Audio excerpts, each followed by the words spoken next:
Buenos días a todos. ¿Qué tal, Antonio? Gracias por el espacio y por la invitación. Buenos días a los que están conectados, a los participantes. Vamos a abordar en este momento el tema del agua, ¿verdad? Vamos a ver las funciones, beneficios y las formas de cuidar el agua, ¿verdad? Cómo es que se ha ido utilizando este recurso. Entonces, la licenciada Gilda me está haciendo el favor de compartir pantalla. Entonces, ¿será que podemos ir avanzando con esa presentación? Gracias. Entonces, acá nos aparece el tema del agua, que es parte del segundo módulo de la relación del ser humano y con la naturaleza de este diplomado que estamos llevando a cabo. Continuemos. Entonces vamos a empezar primero a conocer qué es el agua, ¿verdad? Vamos a ponernos esa como interrogante, ¿verdad? ¿Qué es el agua? Entonces sabemos que es un recurso, algunas otras personas dicen que es un bien, algunas otras personas dicen que puede ser es parte del medio ambiente, en fin, ¿verdad? Entonces el agua en sí, hasta ahorita se le conoce como un recurso, ¿verdad? Entonces, cuando ya lo utilizamos, por ejemplo, para la venta de agua potable o agua embotellada, entonces ya se convierte en un bien porque ya genera un costo, ya tiene un agregado, ya es simbólico para poder obtener este recurso. Entonces, avancemos.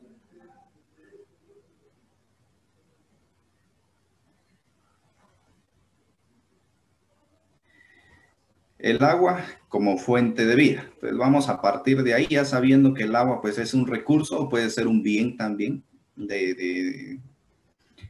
tanto para el ser humano como para la misma naturaleza, ¿verdad? Para todos los seres vivos, el agua es fuente de vida. Entonces vemos ahí en la imagen que el árbol pues también necesita de este recurso hídrico. Nosotros como personas también necesitamos el uso de este recurso hídrico, ¿verdad? Las frutas, la vegetación, el césped en el mar, ¿verdad? La vida acuática, todas las especies o todos los seres vivos necesitamos de este recurso, incluyendo aquellos elementos, aquí dice, abundantes en la naturaleza. Por ejemplo, en el aire también nosotros, lo que es el oxígeno, podemos encontrar la unión de este recurso. Entonces, la fórmula química que también aparece ahí abajito, ¿verdad? Que es H2O, que se compone de dos moléculas de hidrógeno y una molécula de oxígeno. Entonces, con eso ya podríamos formar el agua. Entonces, no existe ningún organismo viviente que pueda subsistir sin el vital líquido, y eso es muy cierto. Entonces, todos los seres vivos necesitamos de esta fuente de vida, ¿verdad? Que es el agua, tanto para nuestras actividades comunes, actividades empresariales, actividades domésticas. Entonces, toditos necesitamos el uso de este recurso. Sin embargo, pues hay quienes seres vivos que utilizan un poquito más que otros. Entonces hacemos ahí, vemos la gráfica de qué porcentaje necesita cada uno de estos seres vivos. Entonces en el caso de las plantas, de los bosques, un árbol el 50%. Entonces nosotros como personas, como seres humanos, necesitamos el 60% del vital líquido, entonces, para poder estar muy activos, para que todos nuestros sistemas y organismos pues estén funcionando de la forma correcta. Frutas y verduras, ¿verdad? Necesitan el 98%. Por ejemplo, ahí está el melón, que se compone que es más agua que carne, una parte carnosa que es la fruta, y pues el mar, que toda la vida acuática necesita 95%, ¿verdad? Entonces, si en el agua, pues vamos perdiendo pues a veces energía. Si ustedes se dan cuenta, cuando uno se empieza a deshidratar, como que empieza como a sentir la piel reseca. Entonces, y aquí vemos un proceso en la imagen de, nuevamente, como el agua, ¿verdad? Siendo fuente de vida. Este proceso lo vemos desde la captura de un río, de una laguna, desde una fuente, un nacimiento. Entonces, y cómo es que va pasando el agua en la industria, ¿verdad? Entonces, el agua es utilizada en la industria. Voy a minimizar esto porque aquí está. Entonces el agua pasa por la industria, ¿verdad? Para las actividades de producción. De ahí vuelve, también es utilizada para las ciudades, ¿verdad? Los edificios, las viviendas, también es utilizada para la agricultura. Entonces aquí en la imagen vemos el proceso. En términos históricos, dice, y socioculturales, el ser humano ha estado ligado al agua a lo largo de su existencia. Eso definitivamente pues ha sido así, ¿verdad? Sin el agua pues no podemos realizar muchas de las actividades que hoy en día pues estamos realizando. Las poblaciones realizan su máximo esfuerzo para asegurar el abastecimiento de agua. Entonces vemos en esa imagen cómo es el ciclo para el abastecimiento, ¿verdad? De dónde es que podemos aprovechar nosotros el recurso. Puede ser de la lluvia, de un nacimiento, del río, de una laguna. Entonces el proceso de purificación que muchas veces le llamamos para eliminar todos aquellos patógenos o bacterias antes de poder ser aprovechado.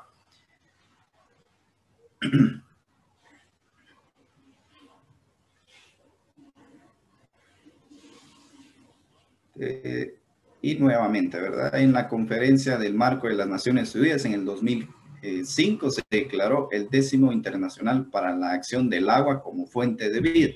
Entonces, que hasta la fecha se continúa manifestando que el agua resulta indispensable y eso sí lo hemos visto, lo sabemos, lo conocemos, tanto para la salud, el bienestar humano, así como para preservar el medio ambiente. Entonces volvemos a caer otra vez a los recursos que tenemos en nuestro medio, de bosque, agua, suelo, animales, toda la parte de la vida necesita de este recurso. Entonces la importancia del consumo del agua, el 75%, ¿verdad? Para dónde, cómo es que en el ser humano se distribuye los porcentajes del vital líquido que nosotros ingerimos. En el caso del cerebro, pues también necesita estar hidratado, la sangre, ¿verdad? Porque si no se coagula. En el caso de los desechos que se le conocen como tal, cuando sudamos también estamos eliminando ahí ciertas sales, también los huesos, ¿verdad? Para fortalecerlos, protegen los órganos, en fin, necesitamos muchísimo este recurso para poder ser activos en nuestras actividades.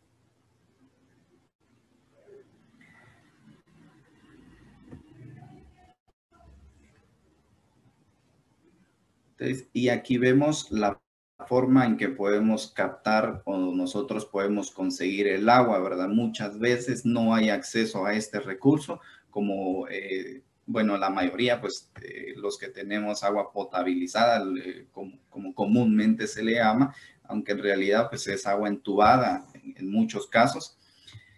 Dice, a pesar de ello, 4 de 10 personas en el mundo carecen del acceso a una simple letrina y casi 2 de 10 no tienen acceso a esta fuente de agua potable. Entonces, agua potable cuando lleva un proceso de purificación, ¿verdad? La eliminación de bacterias, de cloración y todo. Entonces, agua entubada, cuando le llamamos nosotros, cuando solo está almacenada, y entonces esa agua tenemos que hervirla, tenemos que clorarla para poder hacer uso y consumo de esto. Si nos damos cuenta en las imágenes, 6 imágenes que se presentan ahí, son las formas en que las personas pueden captar este recurso, o al menos obtener este vital líquido. Entonces hay camiones, las cisternas que distribuyen, ¿verdad? Pero no sabemos a dónde están yendo a traer esa agua. Entonces muchas veces nos confiamos de que el agua viene limpia y resulta que la van a traer de un río que está contaminado por agroquímicos o algunos fertilizantes o alguna actividad agrícola, ¿verdad? Entonces, es muy importante saber la procedencia de este recurso hídrico. Entonces, si no sabemos el estado de la calidad del agua, vemos ahí a la persona que está mostrando dos vasos, dos calidades. Entonces, una muestra está turbia, que presenta un color sólido, el otro es un color, bueno, es incoloro, no tiene color. Sin embargo, pues no sabemos si realmente es apta para consumir. No se ve limpia, sí se ve limpia, pero bacteriológicamente no sabemos qué es lo que contiene, ¿verdad? Entonces, el agua de consumo humano, es muy importante saber de dónde procede, de dónde proviene y cuál ha sido su proceso de tratamiento. De no conocer esto, entonces estamos en la parte de saneamiento, nuestra higiene pues va a ser inapropiada y entonces ahí vienen las enfermedades, ¿verdad? Gastrointestinales, alérgicas, e incluso de parásitos, ¿verdad? Entonces es muy importante saber la procedencia de este recurso, de dónde la estamos tomando.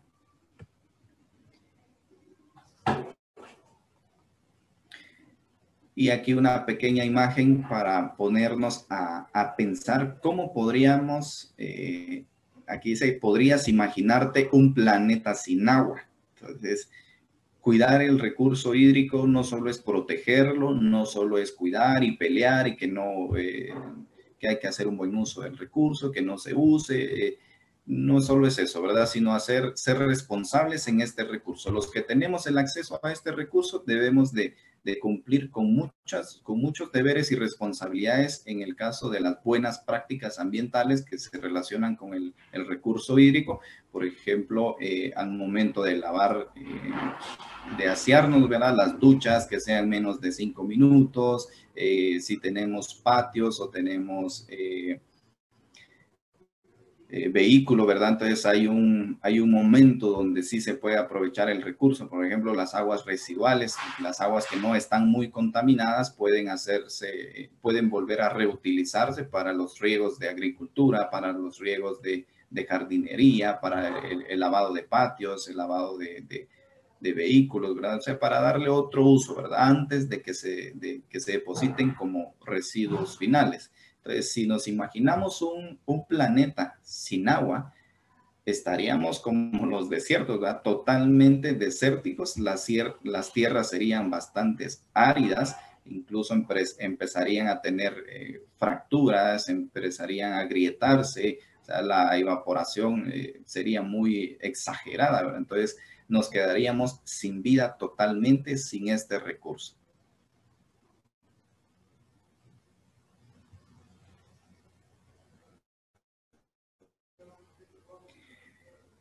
Y aquí vamos a ver un poquito sobre cómo es el proceso del agua. O sea, en este caso, el ciclo del agua, cómo es que proviene, cómo es que pasa, ¿verdad? Porque muchas veces se escuchan comentarios en el caso del agua, de que no, pues el agua se va a acabar si no lo cuidamos, si no lo protegemos, ¿verdad? En el caso de las personas que salen a proteger este recurso. Sin embargo, pues hay que saber de que el agua pues tiene un ciclo.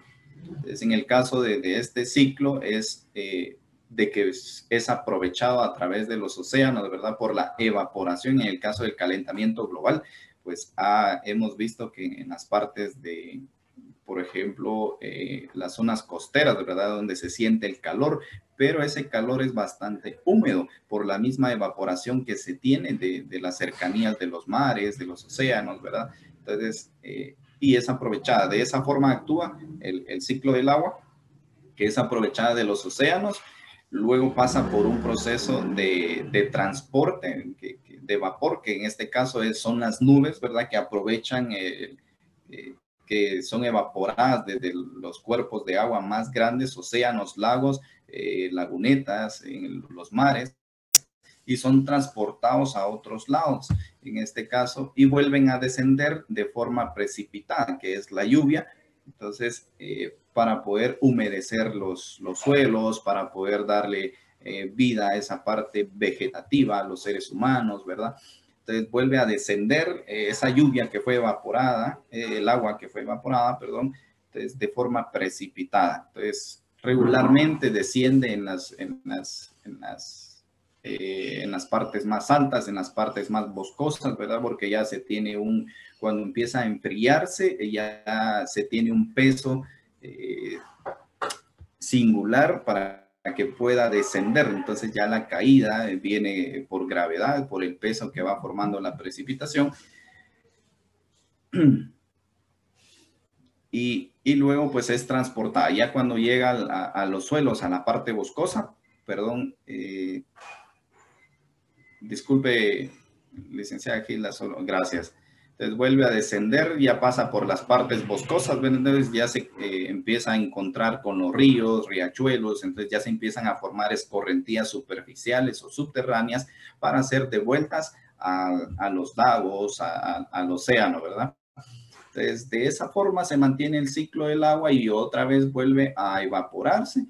Y en el caso a nivel del planeta, entonces vemos los porcentajes que corresponden a cada ecosistema. En el caso de los mares es el 97.2% que es concentrada en agua, es agua salada.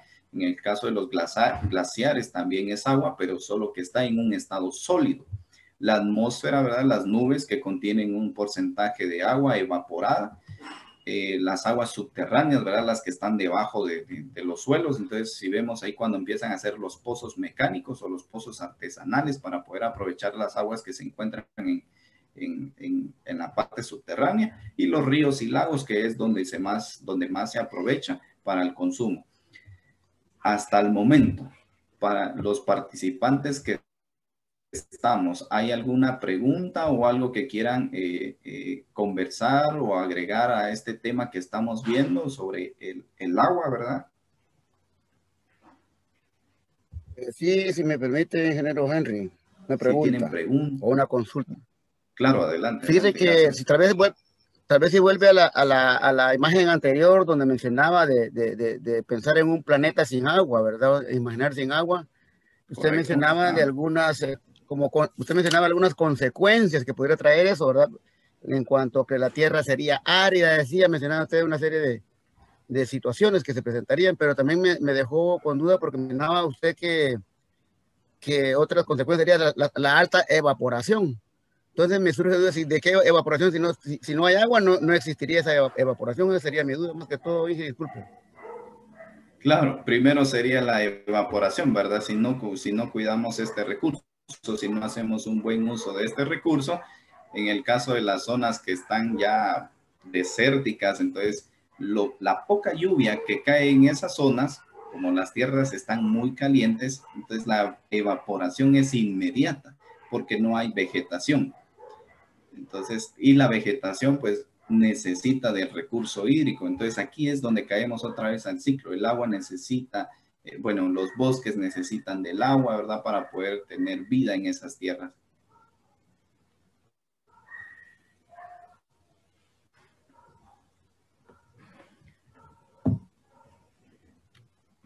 Continuamos con esa presentación.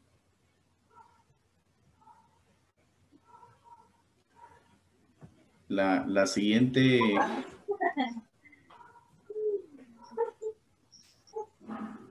Jorge, creo que mandó eso. Gracias. Entonces, aquí vemos. ¿Aló? ¿Aló? Y aquí vemos los recursos hídricos en Guatemala. En el caso de Guatemala, pues contamos con una serie de recursos, de fuentes de agua. En este caso, pues 4 lagos mayores, ¿verdad? Un lago menor, que en este caso, pues las 65 lagunas y los 81 ríos. Los ríos más grandes para Guatemala, ¿verdad? El río Negro, el río Chixoy, que muy comúnmente lo conocemos, el Cabón, también Usumacinta, creo que la parte del Polochic también es un río bastante grande, que hemos visto que han sido, hasta donde conocemos, ha estado muy contaminado tanto por sedimentos, que es la parte de los lodos o partículas disueltas, y la gran cantidad de desechos sólidos que son extraídos en algunos municipios, ¿verdad? Por las famosas biobardas. Entonces, un golfete y 2 litorales. Entonces, esta es la cantidad de recursos que nosotros tenemos almacenados, las fuentes en las que podemos encontrar el agua, ¿verdad?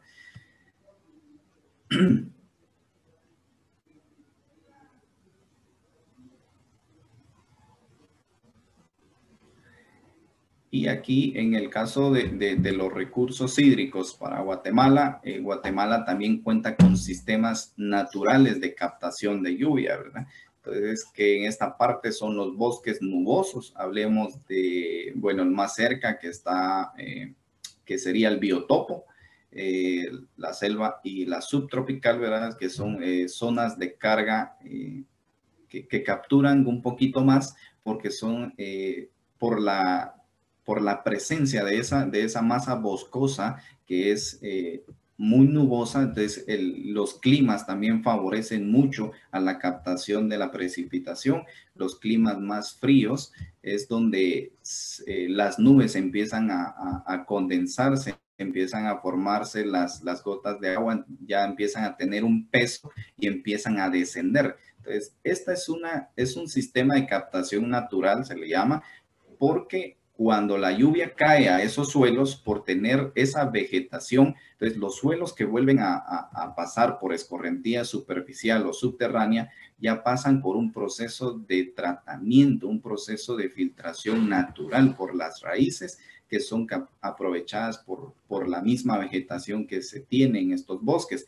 Entonces, si hacemos la comparación de un ecosistema, de una zona que es donde hay solo cultivos o donde ya no haya bosque, entonces ya no es aprovechada esta lluvia y entonces se empiezan a ver deslizamientos, empiezan a ver movimientos en masa, empiezan a ver escorrentías superficiales donde hay un gran arrastre de lodos y partículas, ¿verdad? En el caso de los bosques, por tener esa masa y esa vegetación, pues la lluvia ya no cae directamente a los suelos, ¿verdad? Sino ya estos suelos están cubiertos por esta vegetación y el golpeo de la lluvia ya no es muy fuerte, entonces es aprovechada y ahí es donde no se tiene escorrentía ni movimientos en masa, ¿verdad? Entonces la parte de los bosques es muy importante para la captación de la lluvia, ¿verdad? En este caso la precipitación.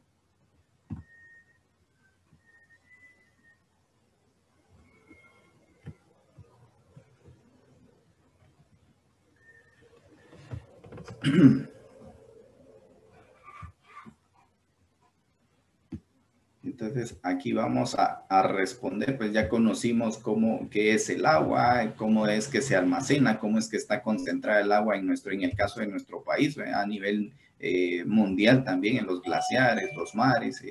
Entonces ahorita vamos a ver qué podemos hacer con relación al agua, ¿verdad? Entonces tanto para su protección, conservación y el buen uso de este recurso. Por favor, licenciada Hilda.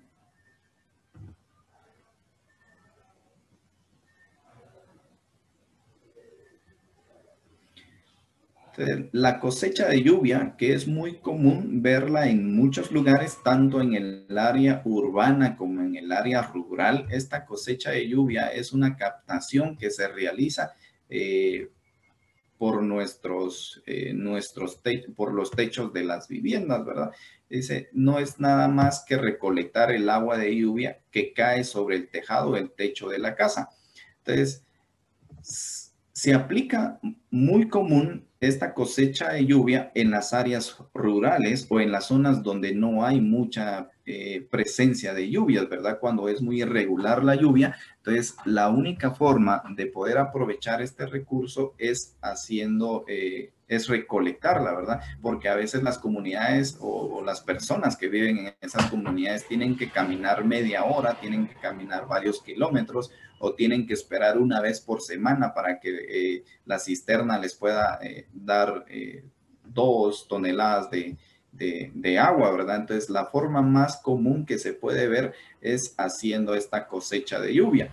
Entonces, hay muchas estrategias para aprovechar la lluvia. Una de ellas es a través de estos tinacos, ¿verdad? Que es donde la lluvia cae sobre los techos y esa lluvia es almacenada y es conservada en estos tinacos para poderse aprovechar y hacer uso de las actividades domésticas. Solo hay que tener cuidado en el caso cuando se realiza este tipo de cosecha, la primera captación que se realiza no es aprovechable, sino únicamente para poder lavar el tejado, para poder limpiar los techos. Entonces hay que tener cuidado porque en los techos pues se acumulan los polvos, se acumulan en el caso de si tenemos árboles, ¿verdad? Entonces las hojas quedan sobre el techo Entonces empiezan a degradarse, empiezan a formarse lodos, los sedimentos. Entonces los polvos es de diario. Entonces lo que hacen en estos tinacos es que sedimentan esas partículas en la parte baja, y lo que es en la parte de arriba, pues es lo que ya se puede utilizar, porque ya los lodos, o en este caso los sedimentos, ya descendieron. Y pues antes de aprovecharse esta lluvia, debe de lo más común que se realiza es clorarla. Hay un cierto porcentaje, por ejemplo, para 1000 litros de agua debe de utilizarse 20 mililitros de cloro, ¿verdad? Y el cloro es una concentración del 5%. No más, porque si no, entonces vamos a estar tomando agua clorada. Y eso pues es dañino también para la salud. O lo más común que puede hacerse también es hervirla, ¿verdad? Se hierve el agua hasta cierto punto de una temperatura para poder ser aprovechada. Luego se deja enfriar por media hora y pues ya puede hacerse consumo para beber, ¿verdad? En el caso, si fueran actividades para lavado de la ropa, de los trastos o de algunas otras actividades, pues puede realizarse sin que pase por algún tipo de tratamiento, ¿verdad? Pero sí es muy común ver este tipo de cosecha de lluvia en muchos lugares, que es una forma para poder almacenar y hacer uso del recurso hídrico. En el caso de nuestros ríos y nuestros lagos, lagunetas, ¿verdad? Entonces hay actividades a nivel de sociedad bueno, aquí dice sociedades, que en general tienen el deber de mantener limpios los recursos hídricos, evitando su depredación, contaminación, desvíos o alteración. Y eso pues viene de entradita como un derecho y un deber que tenemos nosotros como sociedad. Entonces debemos de proteger, debemos de conservar, debemos de cuidar, de hacer un buen uso racionalmente, porque eso está en la misma Constitución, ¿verdad? De que todo debe de ser racional. También está penado por ley cuando nosotros desviamos o alteramos, en el caso de las industrias, cuando contaminan, pues ellos deben de presentar un instrumento ambiental para esas aguas residuales, ¿verdad? Entonces, y son penados por ley. En conjunto, dicen, con las autoridades, porque esto viene de entradita, creo que está en la Constitución, en el artículo 97, donde dice que las autoridades locales, en este caso los gobiernos, tanto como sociedad civil y aquellas instituciones que velan por el medio ambiente, deben de trabajar en conjunto para preservar y conservar y mejorar la calidad del recurso hídrico, ¿verdad? Entonces aquí vemos una serie de actividades que realizan las personas, la recolección, la limpieza de las playas, ¿verdad? Hemos visto ahí al Ministerio de Ambiente este tipo de acciones, donde acude a la limpieza de las playas, a la recolección de desechos sólidos, ¿verdad? Entonces, una serie de actividades que pueden trabajarse en conjunto, ¿verdad? O bien desde los grupos de casa, ¿verdad? Hay familias que también nos ponemos ahí a limpiar ríos, o por lo menos la parte que nos corresponde, ¿verdad? De donde vivimos, pues hacer la limpieza para que no hayan acumulaciones de desechos sólidos, ¿verdad? Porque cuando vienen las lluvias, pues eso es arrastrado hasta las rejillas, entonces empiezan a taparse esas rejillas, esos tragantes en el caso de las áreas urbanas, es lo que provoca inundaciones, ¿verdad? Entonces cada quien tiene que hacer su parte para que todos en conjunto mantengamos un medio ambiente en equilibrio. Y aquí hay una serie de actividades para el uso responsable del agua, ¿verdad? Entonces, en el caso del lavado de los autos, y vemos ahí al señor que está lavando los autos, entonces, lo más recomendable ahora es utilizar una cubeta y un trapo para poder limpiar las partes del vehículo, porque se ha descubierto que con manguera se desperdicia una cantidad de agua que no es aprovechada. En el caso del cepillo, en el cepillado de nuestros dientes, ¿verdad? Utilizar un vaso o cerrar por lo menos el grifo mientras nos estamos cepillando. Y las duchas deben de ser menos de 5 minutos, ¿verdad? Hay personas que logran ducharse 10, 15 minutos en la regadera, ¿verdad? Entonces, cuando se tiene hasta el momento que debe de ser menos de 5 minutos una ducha. la libertad ahí vemos a unos chicos jugando agua, ¿verdad? En el caso de algunos, la mayoría de nosotros, pues tuvimos todavía ese privilegio de jugar con globos, de jugar el agua, de divertirnos con eso, pero ahora ya no se puede. Entonces vemos a nosotros los niños que juegan agua, entonces inmediatamente se les dice ya no estén jugando, ¿verdad? Ya no usen de esa forma el agua porque se desperdicia. Y con mucha razón, ¿verdad? Porque ya el estado de purificación del agua, ya el acceso ya no es igual para todos. En el caso de los jardines, ¿verdad? Hay que aprovechar el agua residual. Los grifos, ¿verdad? Si hay goteos, uno dice, bueno, es una gota nada más, pero si dejamos un balde o un recipiente nosotros para recibir ese goteo durante unas 2 horas o durante un mediodía, y bien pueden convertirse, y eso lo pueden hacer ustedes, pueden hacer esa prueba. Dejar gotear, que un grifo esté goteando, pueden dejar un recipiente por un mediodía y van a ver la cantidad de agua que se acumula en ese goteo, ¿verdad? Que pueden ser 3 litros, 4 litros, ¿verdad? Entonces, es muy importante que si tenemos grifos o tenemos goteos, la reparación de la cañería también es muy importante revisarla para no estar desperdiciando este recurso. Entonces, estas son prácticas que podemos, muy comunes, aplicarlas en nuestro ámbito, ya sea la escuela, en este caso la vivienda, con nuestros amigos, que poder compartir esta información para realizar las buenas prácticas ambientales relacionadas al tema del agua. Y aquí un ciclo del agua, ¿verdad? En el caso de los hogares, cómo es que, bueno, de dónde proviene el agua y cómo debería de devolverse este recurso una vez que nosotros la utilicemos. Entonces, el proceso de potabilización que vemos al lado izquierdo, es la captación, ¿verdad? Que esta captación puede ser desde un río, puede ser desde un pozo, o puede ser desde la lluvia, o puede ser desde un nacimiento, ¿verdad? Que sea natural. Entonces, es ahí donde empieza todo el proceso, desde la captación. Luego pasa por un proceso de decantación, donde es agregado una serie de partículas, o si no, pues naturalmente, para que los lodos que de esa captación contengan, por ejemplo, puede traer arenas, puede traer sedimentos, puede traer material particulado. Entonces, esta decantación tienen que sedimentar primero los lodos, y las aguas más blandas que quedan arriba son las que continúan el proceso. Y el siguiente proceso, que es la cloración, ¿verdad? Que es muy importante, la cloración para destruir esas bacterias que el agua contiene.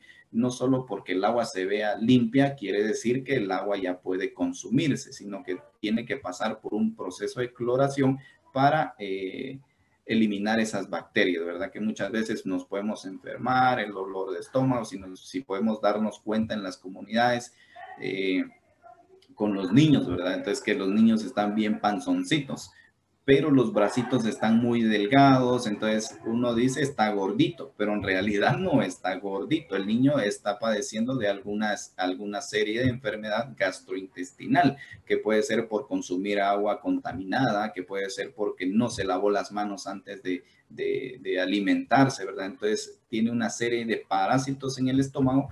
Por eso es muy importante los procesos de desinfección de los recursos, en este caso el recurso hídrico. Y la distribución, ¿verdad? En el caso de la distribución, que ya pasa por toda la cañería de la casa, las formas de utilizarse, la ducha, el baño, el lavamanos, la regadera, ¿verdad? Entonces, cuando la utilizamos ya es de vuelta, pero ya es agua contaminada. En el caso de la cocina, pues ya lleva grasas. En el caso de la cocina, en el caso de las aguas que ya son regresadas, ¿verdad? De que ya son utilizadas, pues entonces ya llevan lodos, ¿verdad? Cuando lavamos la ropa, cuando vamos a campo, entonces ya lleva lodos. En el caso de la cocina, ya lleva un cierto porcentaje de grasas, un cierto porcentaje de aceites. En el caso de la ducha, pues ya lleva cloro, ya lleva, perdón, la serie de jabones, ¿verdad? Detergentes. Entonces, el primer proceso para el agua residual es el pretratamiento, donde se clasifican esas aguas residuales, si tiene aceite, si tiene arena, si tiene lodos. Entonces ahí vemos una serie de rejillas, una serie de separadores que son trampagrasas o en el caso de las rejillas de arena, ¿verdad? Que retienen toda esa acumulación, o a veces sólidos, ¿verdad? En el caso de los niños, pueden meter una ficha, pueden meter un trapo, pueden meter algún juguete. Entonces, ese pretratamiento es la eliminación de ese material sólido. Y luego ya pasa una sedimentación.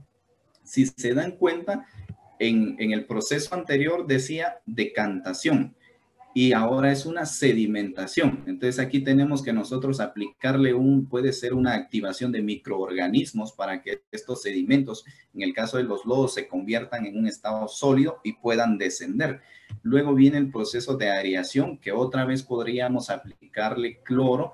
En este caso de aireación, es muy común que se le aplique cloro por goteo o cloro por pastilla. Y luego ya pasa a una clarificación, ¿verdad? Luego de la cloración o al menos descontaminar un poquito el agua residual, pasa a la clarificación, donde ya vemos el estado de turbidez, si ya no está tan turbia o sigue estando turbia, ¿verdad? Y luego pues es depositado a un cuerpo de agua, que puede ser el río, puede ser un lago, puede ser incluso el mismo drenaje municipal, ¿verdad? Entonces que ya puede depositarse. Entonces, y así podría ser el ciclo del agua en los hogares, ¿verdad? Desde su captación, pues hay que tratarla, hay que purificarla para hacer uso y consumo de este recurso.